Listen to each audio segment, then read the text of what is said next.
From sobrang kapal na eyeglasses, I think yung eye grade ko that time is 500 to 700. To 2020 vision, to eyeglass ulit. Story time. So way back 2020, nagpa-eye surgery ako.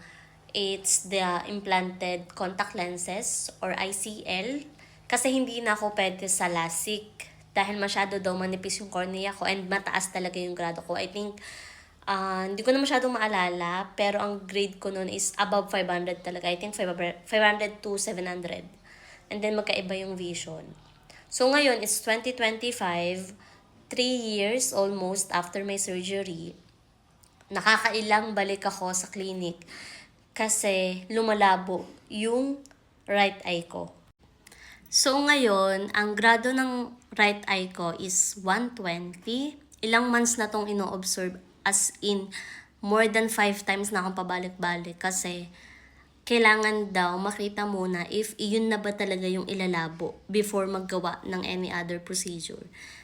And my left eye, okay naman siya. I think 2020 pa rin siya as per check-up.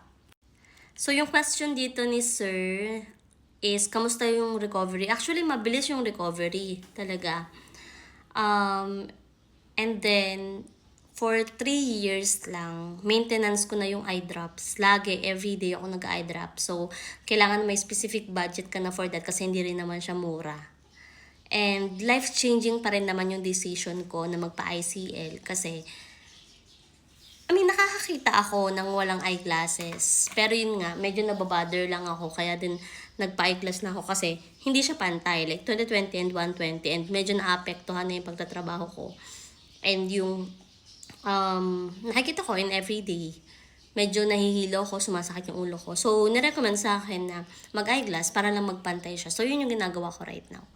Pero, kaya siya life-changing pa rin for me. Kasi I can still function kahit wala akong eyeglasses. Unlike talaga before na sobrang labo ng mata ko na talagang wala akong makita. As in, talagang wala.